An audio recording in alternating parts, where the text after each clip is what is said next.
Buenas, sí, saludos.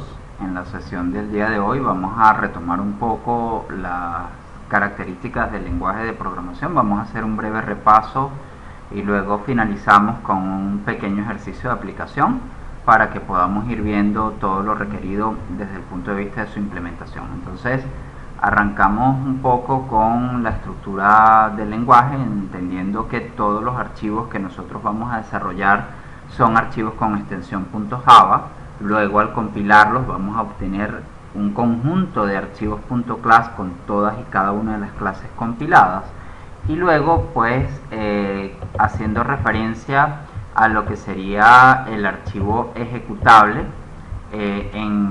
digamos, en sistema operativo Windows, que son los archivos .exe.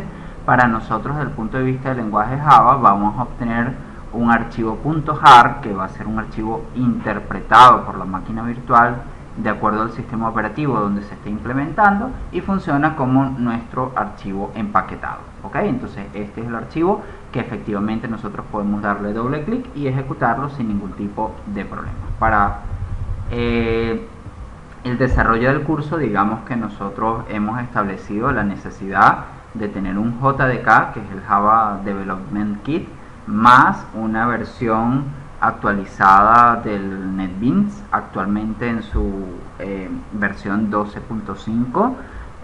Obviamente que para ejecutar un programa Java sin necesidad de tener todo el kit de desarrollador o el del programador, digamos que nosotros tenemos que asegurarnos que dentro del equipo tengamos la posibilidad de disponer de un JRE o un Java Runtime Environment o un entorno de ejecución. ¿Okay? Obviamente, si tengo el JDK 8, el JRE viene ya automáticamente incluido dentro del JDK en su versión 8 también. Si tengo la versión 11, pues obviamente su análogo también en la versión 11. O si dispongo de la versión 17, pues entonces el análogo en versión 17.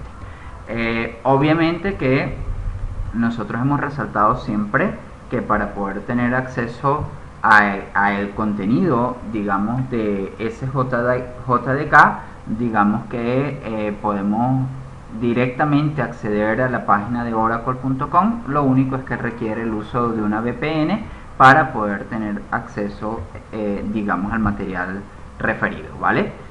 En cuanto a los editores, existen en el mercado un conjunto de editores bastante amplio. Nosotros podemos hacer mención de alguno de ellos, como el Eclipse o el Easy Eclipse, el NetBeans, el BlueJ, el JCreator, está el IntelliJ IDEA, que digamos que se refiere a la mayoría de los editores que están disponibles en el mercado.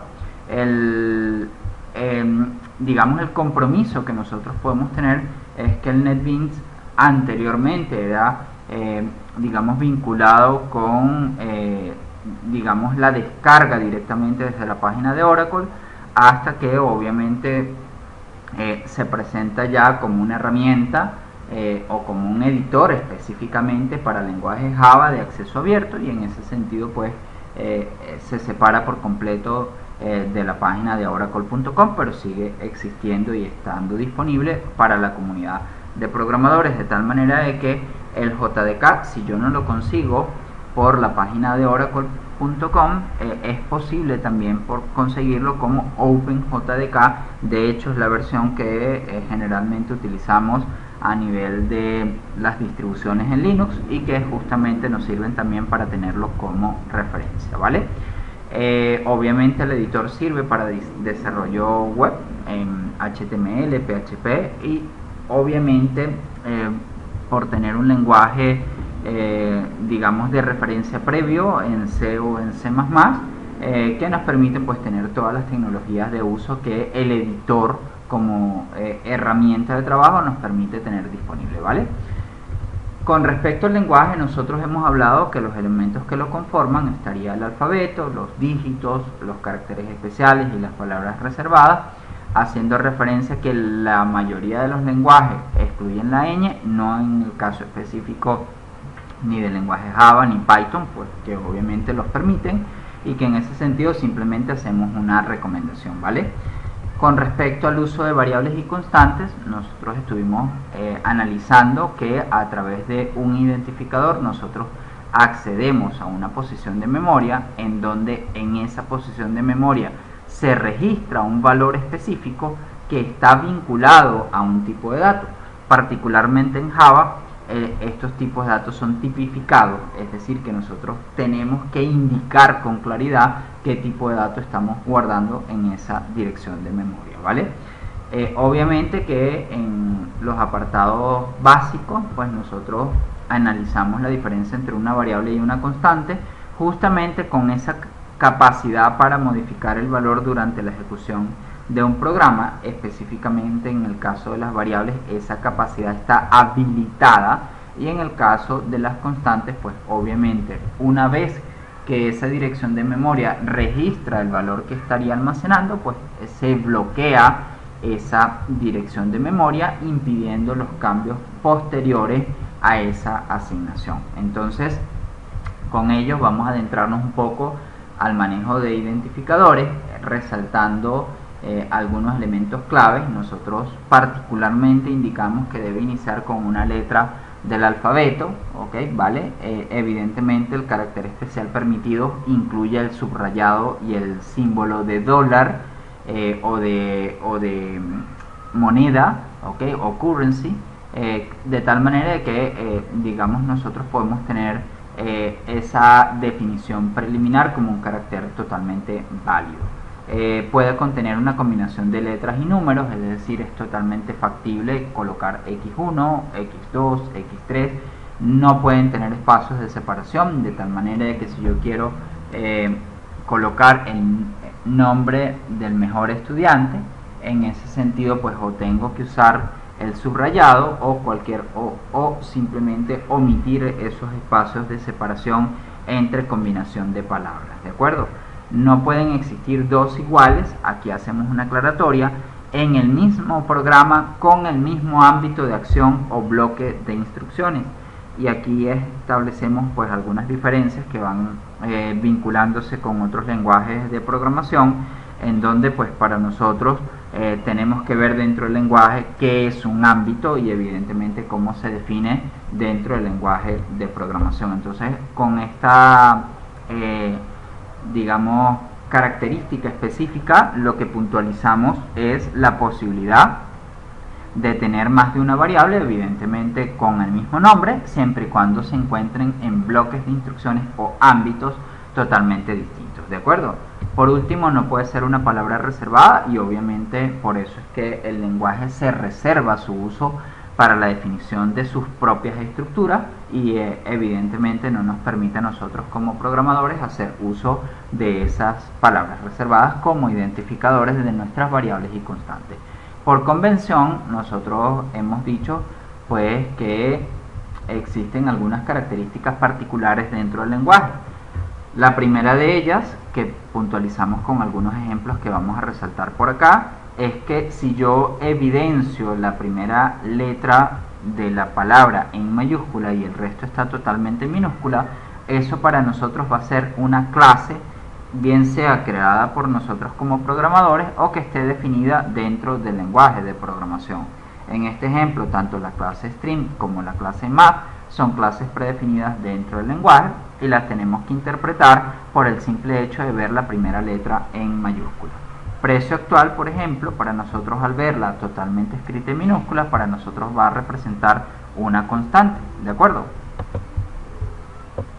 Del siguiente ejemplo, mejor estudiante, vemos que es muy recomendable el utilizar una tipificación camel case, que significa que la primera letra de cada palabra la capitalizamos simplemente para mejorar la lectura, y en este caso que estamos combinando dos palabras, pues evidentemente nos quede con toda la claridad posible.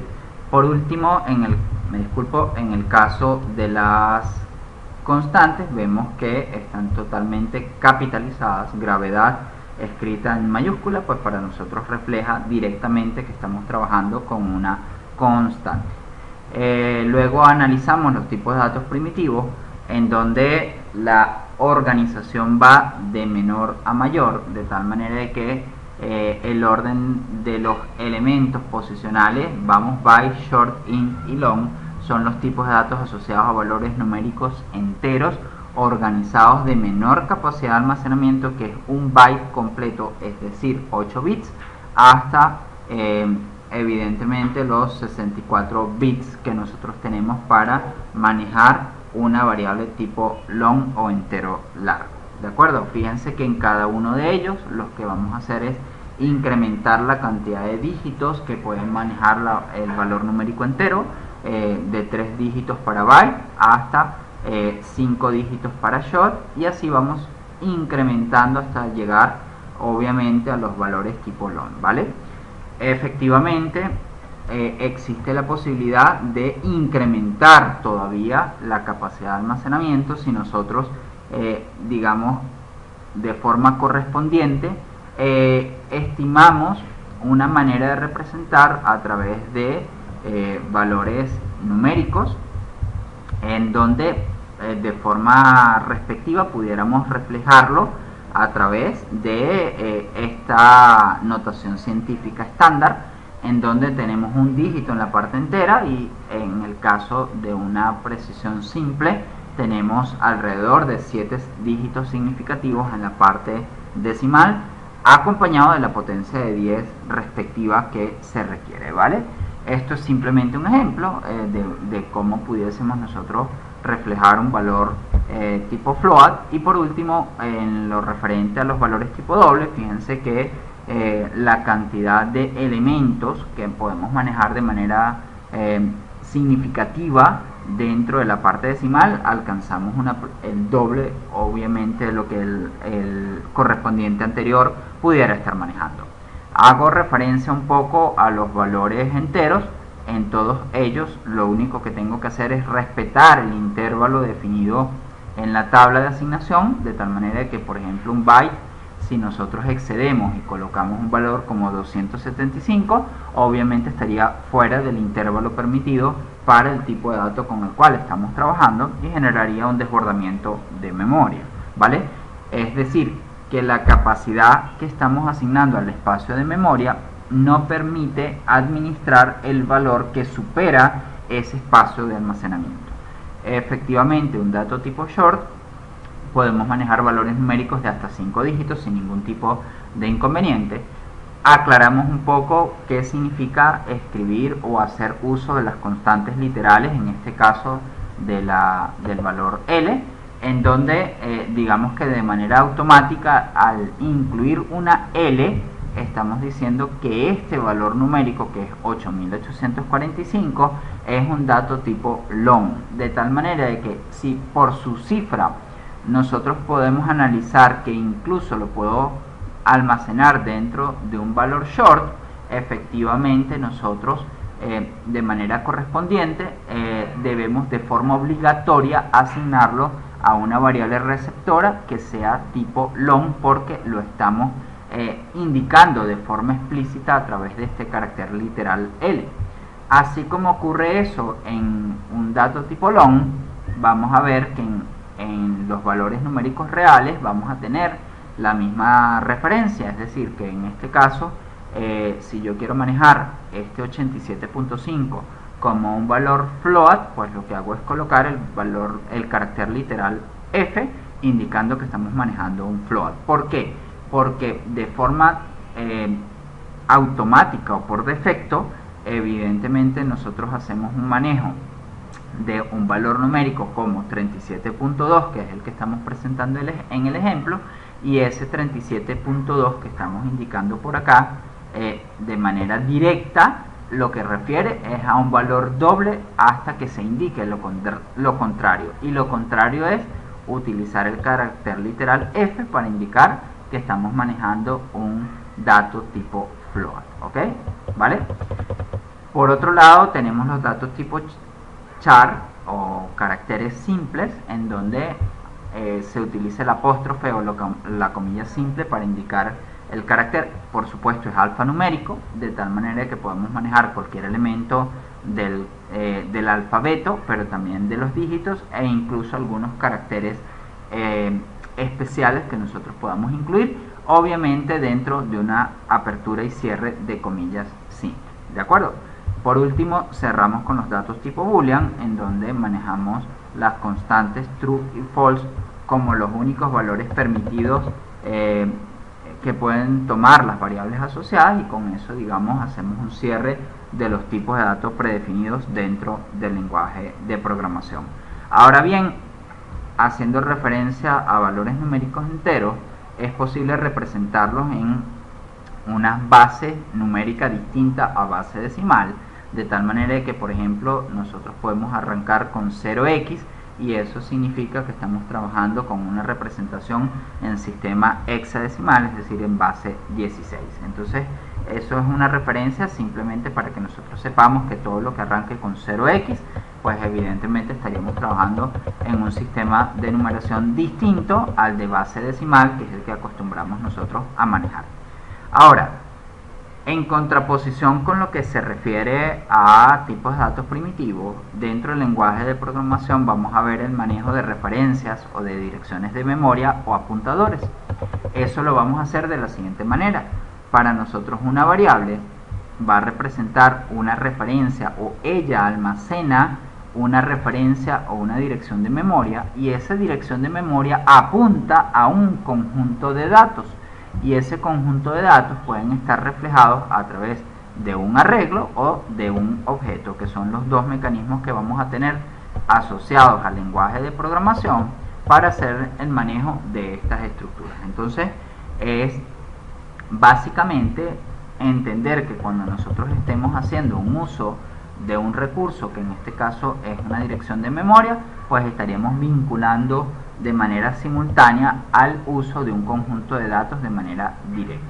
Luego, con respecto a la declaración de variables, digamos que la forma de declarar variables dentro del lenguaje de programación es un tipo de dato ajustado o va a estar vinculado a un identificador finalizado en un punto y coma, o como lo vamos a ver acá en el ejemplo, yo puedo tener el tipo de dato y colocar a la derecha una lista de variables, y todas ellas van a estar asociadas al mismo tipo de dato. Lo importante es que con cada uno de los puntos y comas nosotros estamos indicando la finalización de la sentencia como instrucción declarativa, y que en esencia pues nos permitiría ir colocando uno debajo de la otra o uno al lado de la otra, pues todas las instrucciones que tenemos dentro de la estructura, ¿vale?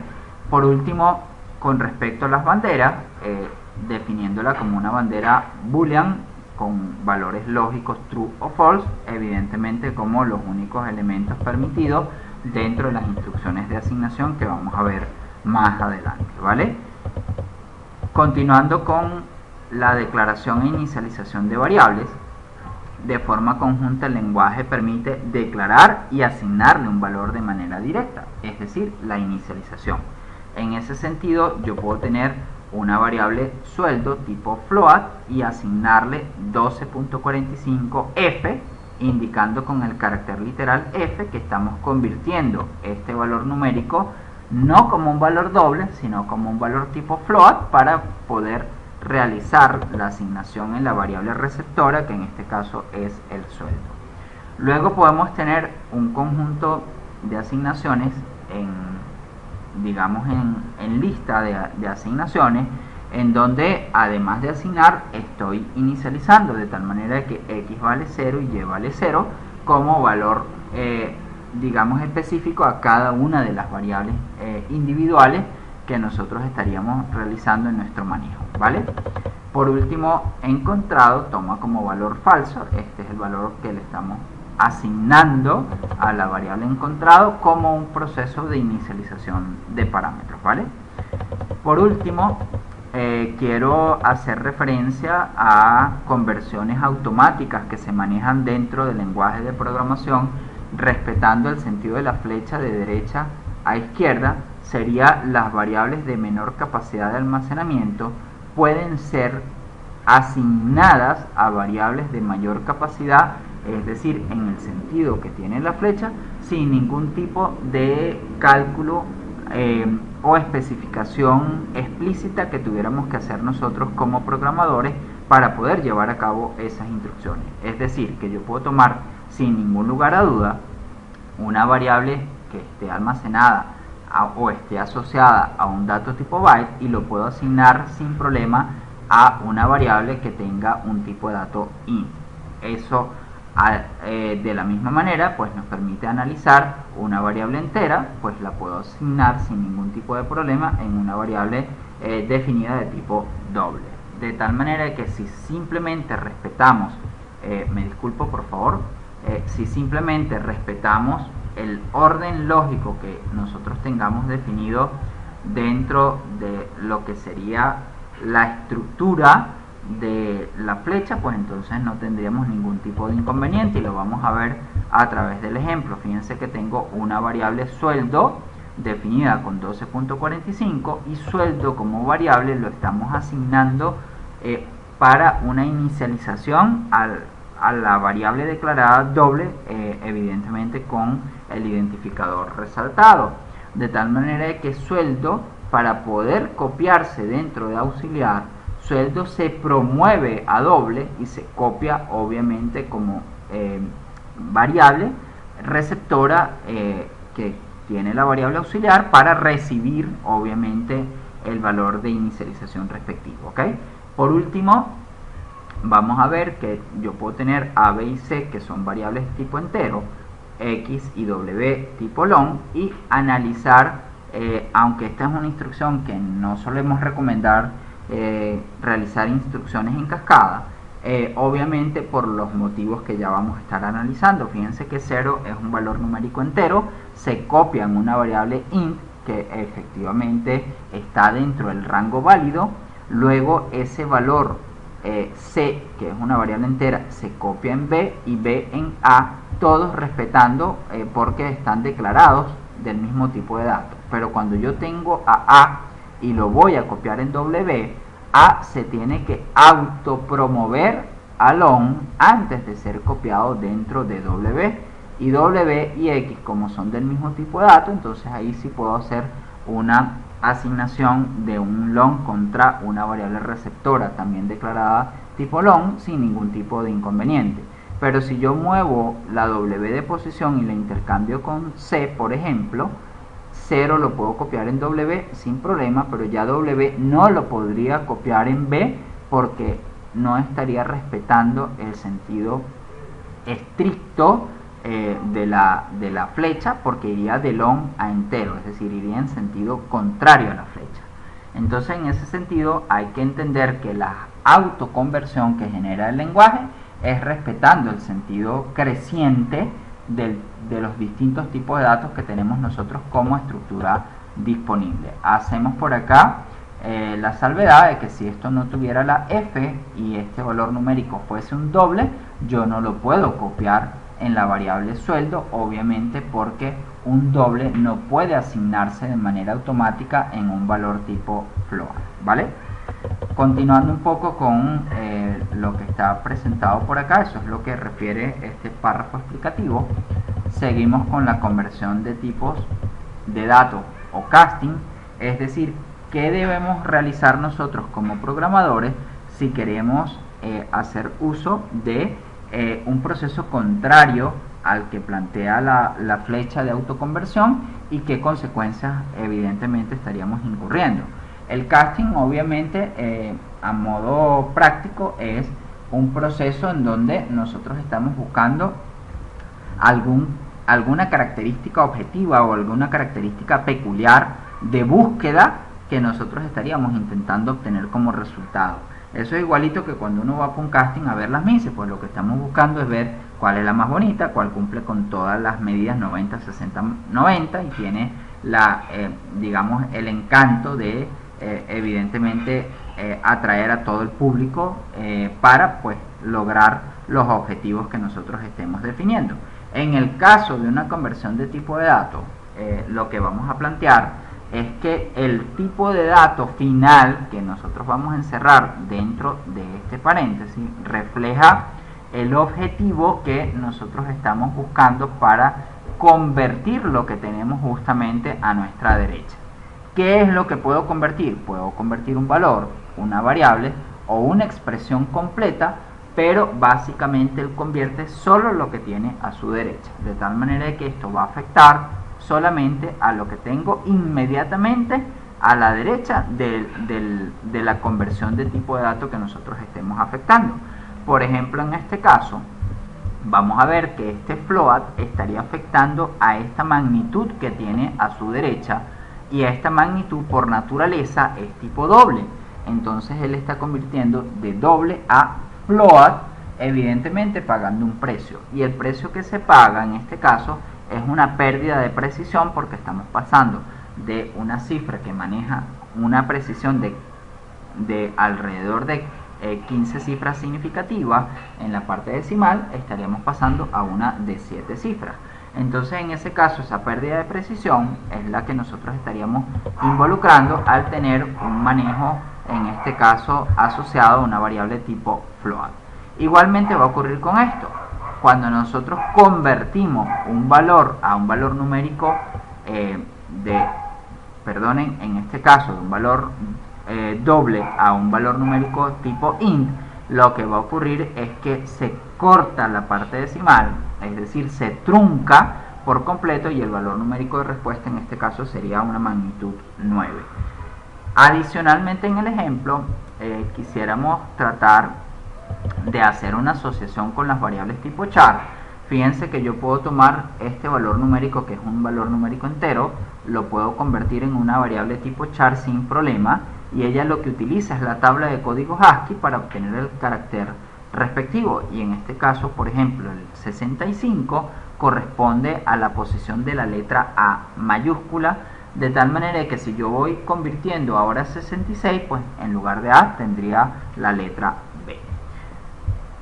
Esto, por supuesto, nos permite ubicar a las variables tipo char en lo que se refiere a esta estructura, más o menos en una posición equivalente a los datos tipo short, que sería la posición de equivalencia con la cual estaríamos trabajando, ¿de acuerdo?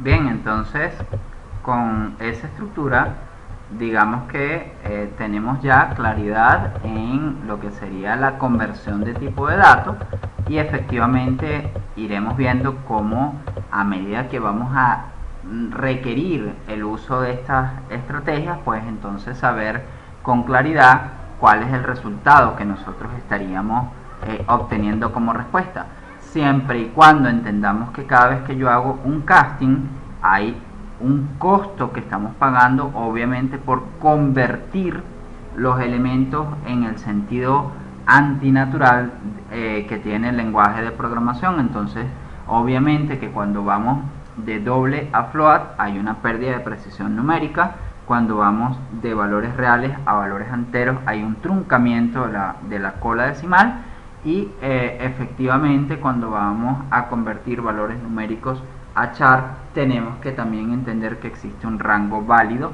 y efectivamente entender cuál es el carácter que estaríamos obteniendo a modo de respuesta. ¿Ok?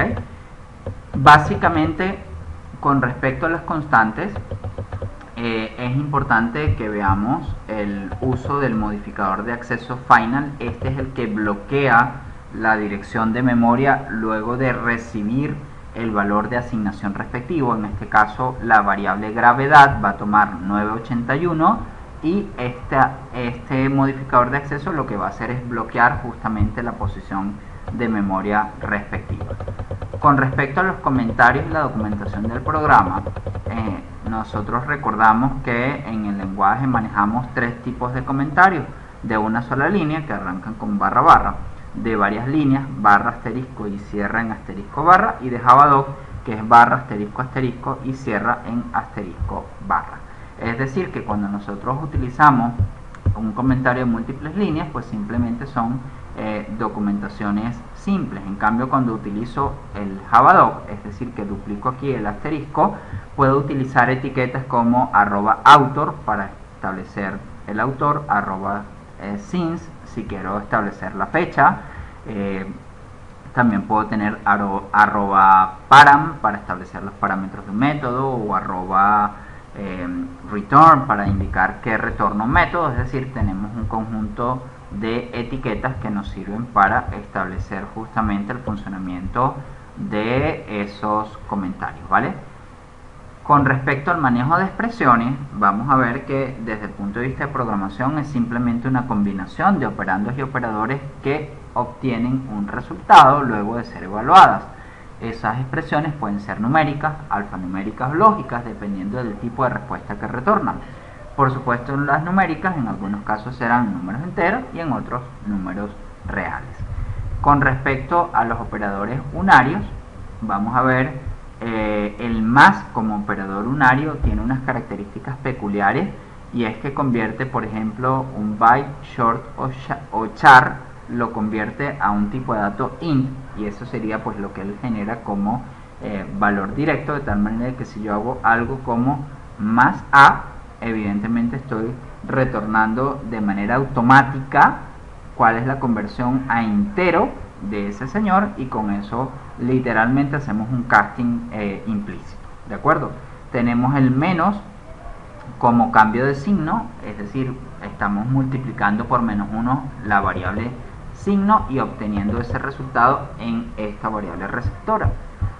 Inmediatamente avanzamos a los operadores unarios de autoincremento y autodecremento. Unitario, es decir, que este va a sumar 1 y este va a restar 1.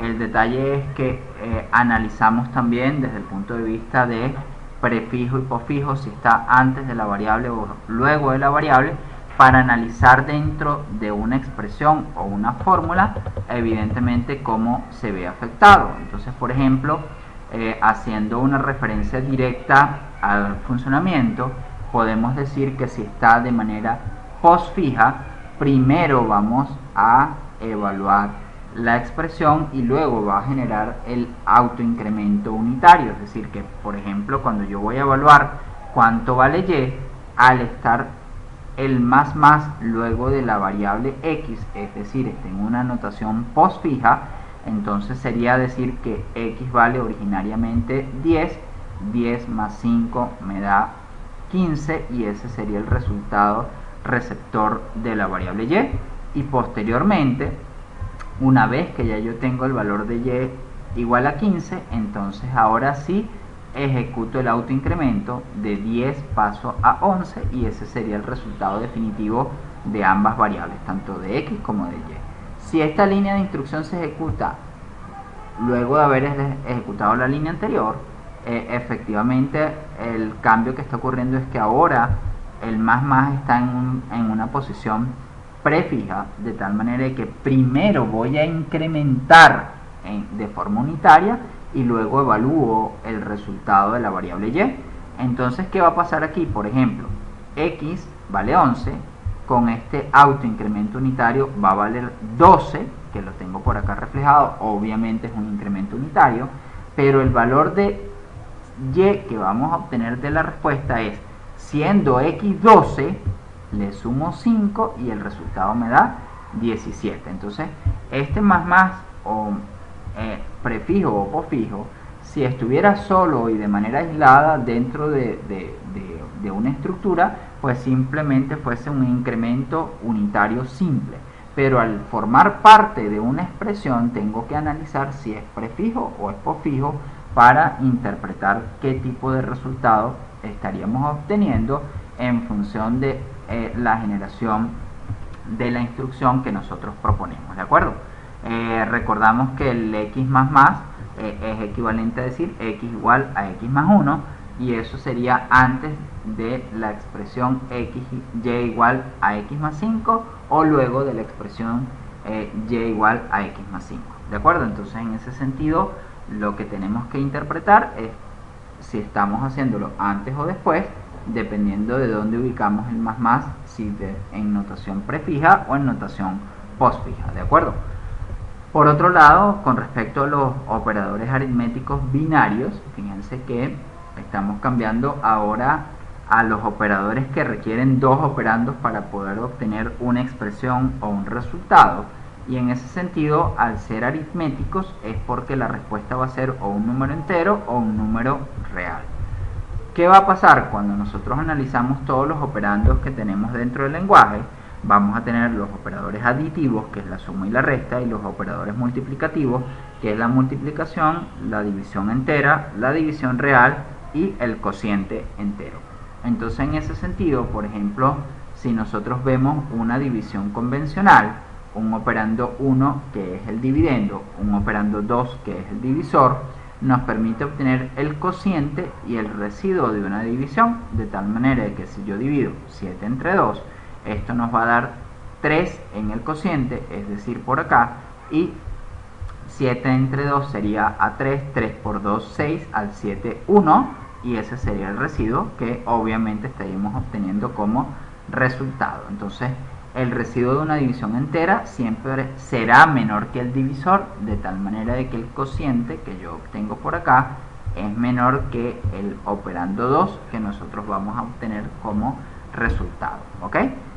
¿Qué va a pasar? Cuando nosotros tenemos alguno de los operandos que se incluyen dentro de una división es distinto a un número entero, entonces en lugar de calcular la división entera o el cociente, efectivamente él va a calcular la división real.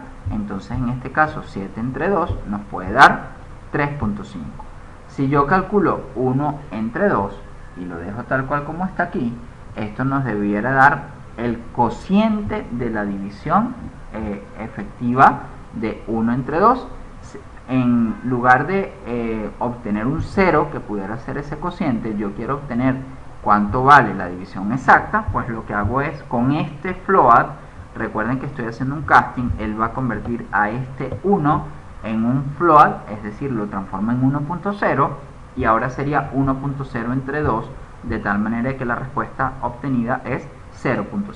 Entonces aquí hay que tener cuidado, sobre todo con el operador entre o la división, ya que él tiene doble comportamiento, uno cuando ambos son enteros y otro cuando existe un caso contrario, es decir, si alguno es distinto de entero. Entonces en uno vamos a obtener el cociente y en el otro la división exacta o división real. ¿De acuerdo? Entonces seguimos avanzando con los operadores relacionales. Estos operadores requieren de dos operandos para poder obtener el resultado, que sería el de una inecuación, el lado izquierdo y el lado derecho, pero a diferencia del caso anterior en donde los resultados eran numéricos, en este caso el resultado es lógico, es decir, es una respuesta true o false. En esencia, pues lo que queremos es indicar que como no tenemos en el teclado el símbolo de mayor o igual o menor o igual, pues lo que hacemos es representarlo con la combinación de dos símbolos de manera automática. ¿De acuerdo? Inmediatamente pasamos a los operadores de comparación absoluta, en donde tenemos la igualdad o la desigualdad, es decir, que nosotros con esto pudiéramos tener sin ningún tipo de problema. Por acá tenemos la igualdad simple y por acá tenemos la desigualdad. ¿Ok? ¿Vale? Entonces con eso tendremos ya las dos maneras de trabajar con operadores digamos relacionales. Y por último incluimos dentro del grupo de operadores binarios, ¿ok? En este caso serían los operadores lógicos. Recordamos que ellos sirven para vincular o relacionar dos o más expresiones lógicas. En este caso tenemos un operando 1 y un operando 2, pero sabemos que esto puede ser tan largo como lo amerite la condición. Entonces en ese sentido, digamos que el comentario que pudiéramos hacer nosotros es que en este caso estos operadores lógicos funcionan como operadores en cortocircuito. Eso quiere decir que en el caso de un AND se deben cumplir todas de manera simultánea para que la respuesta sea favorable o verdadera, y si ya la primera de ellas no se cumple, el cortocircuito hace que de aquí en adelante estas condiciones no sean evaluadas. ¿De acuerdo? De tal manera de que si ya la primera no se cumple, yo obtengo un resultado conclusivo falso, y eso hace que el resto de las operaciones no sean evaluadas. ¿Para qué sirve esto? Bueno, en el lenguaje de programación, como programadores, pues vamos a tener que colocar efectivamente primero las condiciones más generales y luego las más sensibles. Por ejemplo, si yo estoy manejando un vector, a lo mejor lo que voy a chequear primero es que la variable del índice que estoy haciendo referencia esté dentro del rango válido, y por último, efectivamente pregunte si el valor del vector en una posición específica es igual a un elemento que nosotros estemos buscando. Entonces, en ese sentido, esas que coloco más a la derecha sean las más sensibles, y las que estén más hacia los extremos izquierdos serían aquellos que me permiten validar esas condiciones de uso que nosotros estamos utilizando. Continuamos con el operador OR. En este caso, a nivel del cortocircuito, si queremos una analogía con el operador anterior, nos permite vincular dos operaciones lógicas, en este caso, o dos condiciones lógicas, y establecer que el operador OR requiere que alguna de las respuestas que están en esas condiciones, es decir, en el operando 1 o en el operando 2, sea favorable para que la respuesta sea true.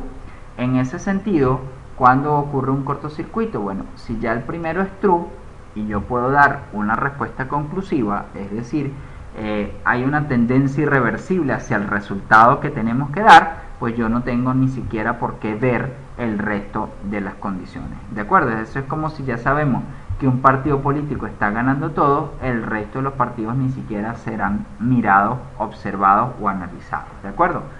Con respecto a la negación, como operador, fíjense que él es un operador unario, ¿ok?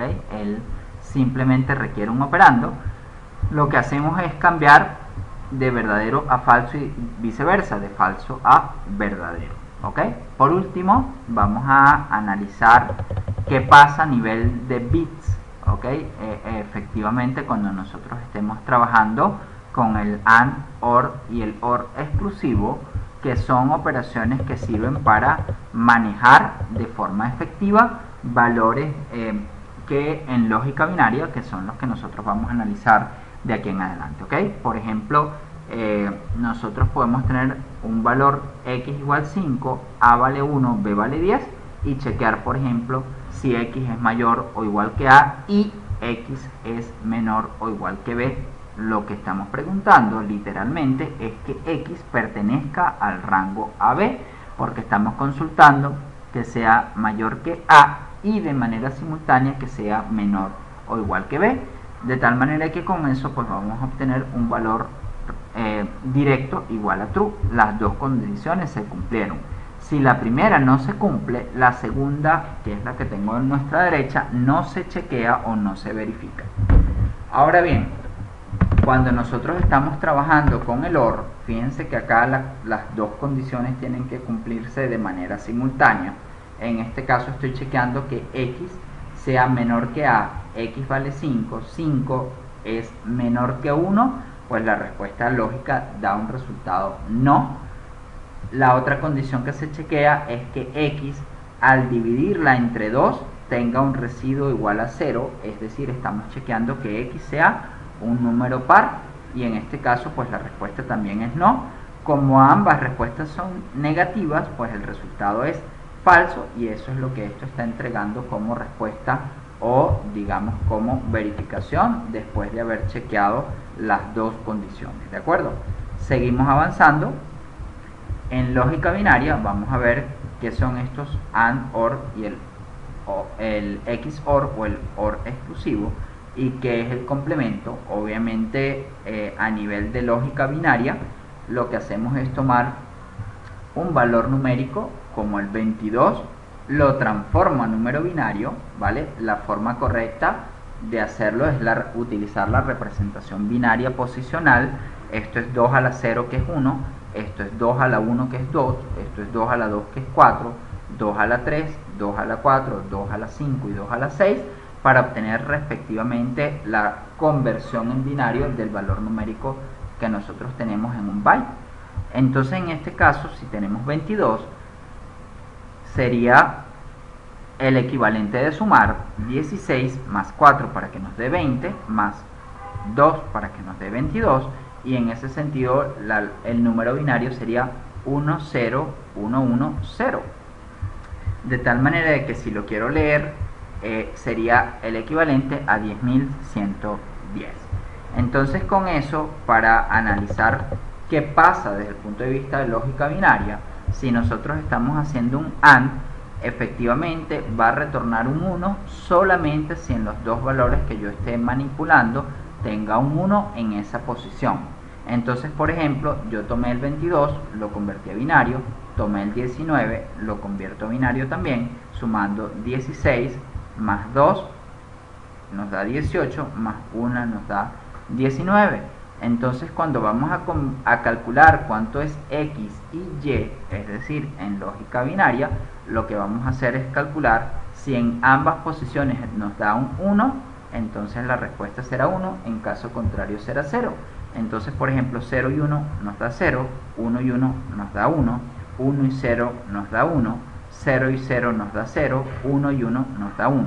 Y este número que nos da, que es el equivalente a calcular 18, porque estaría sumando 16 más 2 para que nos dé 18, pues entonces sería el resultado de calcular x ampersand y para obtener la respuesta equivalente. Ahora, si en lugar de usar un ampersand utilizo la barra vertical, que es el OR en binario, entonces el cambio sería, nos da un 1 siempre y cuando en alguna de las dos posiciones sea 1, y en ese sentido pues nos va a dar 1 en este caso, nos da 1 en este caso, 1 en este caso, 0 porque las dos son 0, 1 porque hay alguna de las posiciones iguales a 1, y con esto nos da 23, que sería la conversión de sumar 16 más 4 nos da 20, más 2 22, más 1 23, y ese sería el número binario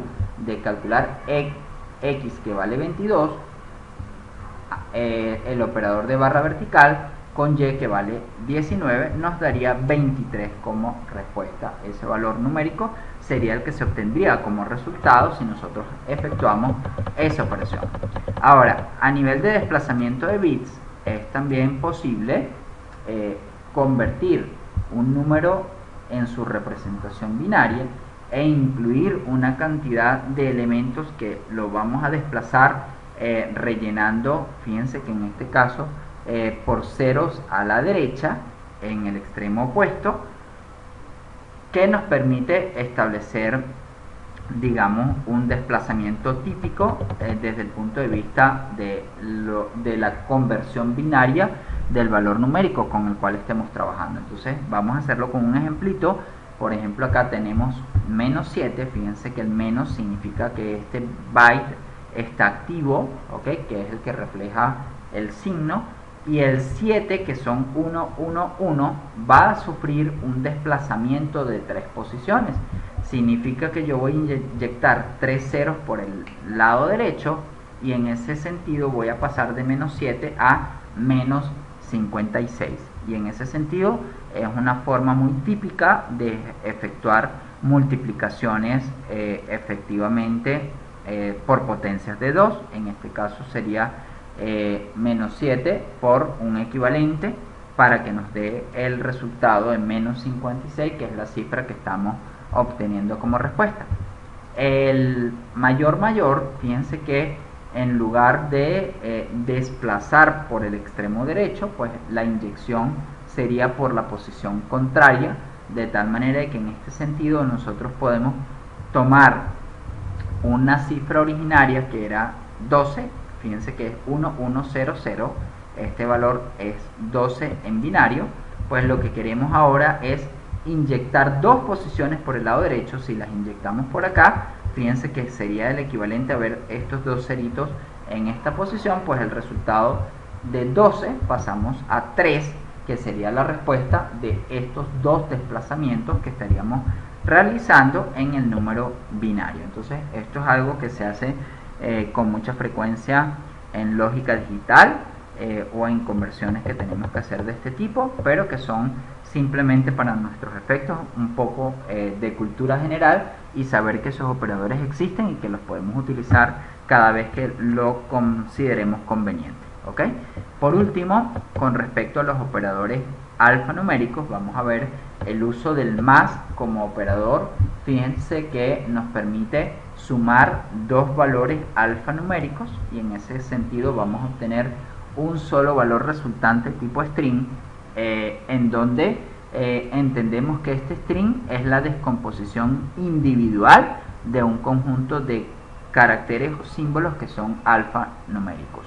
En el ejemplo siguiente quiero hacer referencia a la conversión automática que ahora desde el punto de vista de tipo de datos está ocurriendo al sumar un string con un parámetro cualquiera, en donde ese parámetro cualquiera se convertirá a una cadena de caracteres típica para poder ser concatenado con un string. Entonces el comentario que pudiera hacer es que acá no hay problema de tipo de dato, él simplemente va a autoconvertir el 7.5 a una cadena de caracteres antes de poderlo sumar con la variable sueldo y obtener una gran cadena que sea sueldo 2.7.5 como el resultado de esa concatenación. Entonces cada vez que estemos trabajando con string es posible que nosotros hagamos referencia a esas autoconversiones y son cosas que tenemos que considerar nosotros de manera automática. Hacemos un cierre de este apartado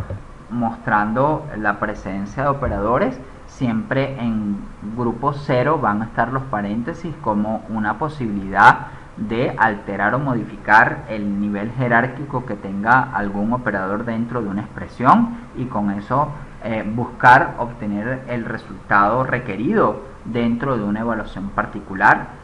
Tenemos también el orden típico, que son los operadores unarios, ¿ok? Con el más, menos, menos, la suma y la resta o cambio, el menos como cambio del signo. Y efectivamente en nivel 2 tendríamos los operadores multiplicativos, en nivel 3 los operadores aditivos y luego el resto de los operadores relacionales que nosotros iremos estableciendo, digamos, desde el punto de vista práctico. Esto quiere decir, muchachos, que por ejemplo, si nosotros tenemos una expresión en donde tenemos que evaluar cuál respuesta nos dará todo esto, pues entonces tenemos que considerar unos valores iniciales que en este ejemplo x vale 8 y a vale menos 5 y con eso pues entonces saber cuál es el resultado que va a retornar la expresión completa.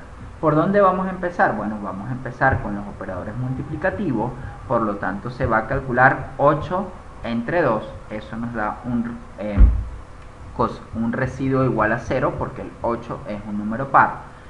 Luego la siguiente expresión que vamos a evaluar es este extremo en donde se chequea que 8 es menor que menos 5. Efectivamente eso nos da un resultado falso porque obviamente no se cumple. Seguidamente vamos a confirmar este resultado que nos dio 0 contra la igualdad que estamos chequeando, por lo tanto 0 es igual a 0 y esto da todo un resultado positivo. Y por último se chequea el OR, donde la condición del lado izquierdo es falsa pero la de la derecha es verdadera y por eso el resultado definitivo es verdadero y con eso obtenemos la respuesta que estamos esperando. Les dejo un enlace por acá para que los que quieran revisar con mayor detalle pues puedan hacer el chequeo respectivo. Continuando con las instrucciones de asignación, digamos que desde el punto de vista práctico queremos asignarle a una variable receptora una constante, un valor directo, puede ser un literal o otra variable o una expresión que sea lo que nosotros vamos a asignarle a esta variable receptora, por supuesto finalizando en un punto y coma. Entonces, dependiendo de lo que nosotros tengamos, debemos analizar qué tipo de dato debe tener la variable receptora para que la asignación sea una asignación válida. Entonces, por ejemplo, temperatura tiene que ser una variable tipo doble para que la instrucción sea totalmente válida. Aprobado, fíjense que está recibiendo el resultado de nota mayor que 10, por lo tanto nota debe ser un número para compararlo con otro número en a través de un operador relacional y que en ese sentido la respuesta sea boolean para que reciba digamos el resultado de la evaluación de esa expresión. Y por último tenemos x igual a x más 1, recordando que eso es equivalente a x más prefijo o posfijo porque es un incremento unitario. Continuando con las abreviaturas, serían formas resumidas de escribir digamos las equivalencias que nosotros estamos planteando como instrucciones completas. Esas equivalencias tienen algunas salvedades que hay que realizar desde el punto de vista de su implementación, y es que el valor tiende a ser evaluado o convertido a un tipo de datos para que x arroje, digamos, una instrucción válida. Entonces, por ejemplo, aquí hay cosas que vamos a ir analizando más adelante, y es que él puede convertir el valor para que sea compatible con digamos la instrucción de la variable receptora. Eso ocurre solamente cuando abreviamos, es decir, cuando lo presento de esta forma. Si lo presento de la forma típica, si el valor simplemente no coincide con el tipo de datos de la variable receptora, pues va a ocurrir un error sintáctico típico de la conversión que nosotros estemos intentando realizar. Entonces, el comentario técnico que pudiéramos hacer es cuando nosotros utilizamos una abreviatura, él puede convertir de manera directa o automática el valor para que sea compatible con la variable receptora que está recibiendo efectivamente el resultado de esta abreviatura. ¿De acuerdo?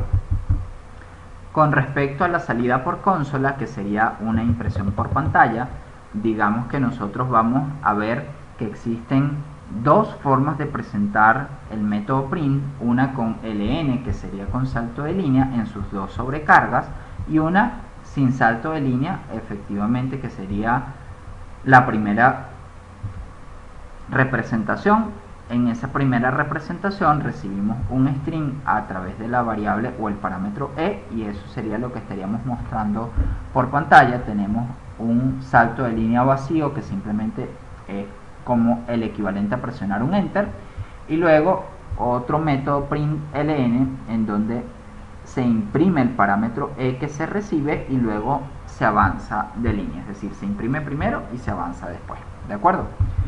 En ese sentido, dentro de estos parámetros podemos hacer uso de algunas técnicas que refiere a las cláusulas de escape.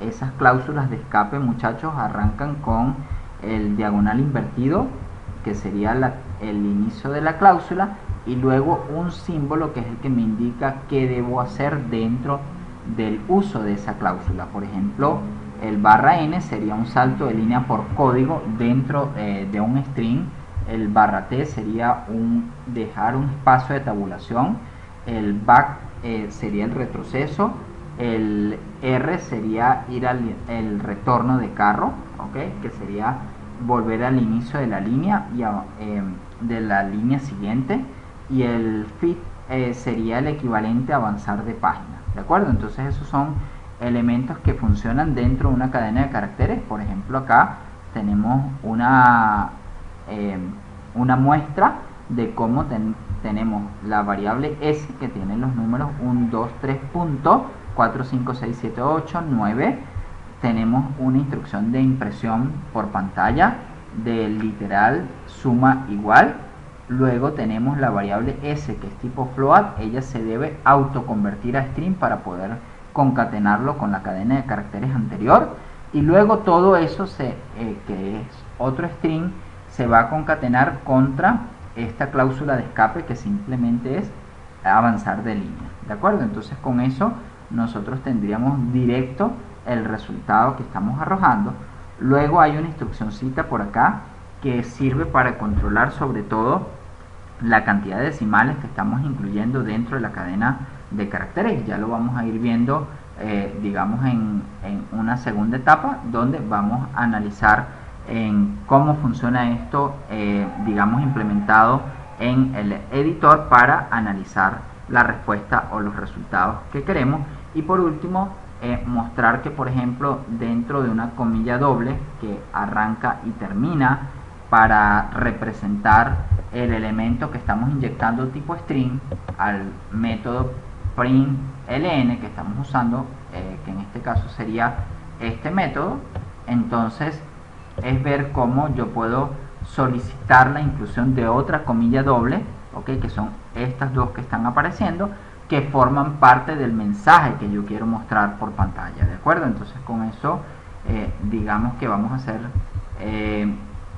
la respuesta de lo que se imprime digamos en el resultado. Pues aquí lo estamos dejando claro. Fíjense que se muestra por pantalla 123.456 y veremos ahorita qué pasó para o qué ocurrió para que ese fuese el resultado que se obtiene dentro de la respuesta. Entonces yo creo que vamos a dejarlo hasta aquí y seguidamente pasamos a la ejecución con el editor para que podamos ir viendo y analizando distintos tipos de instrucciones que se van generando dentro del lenguaje.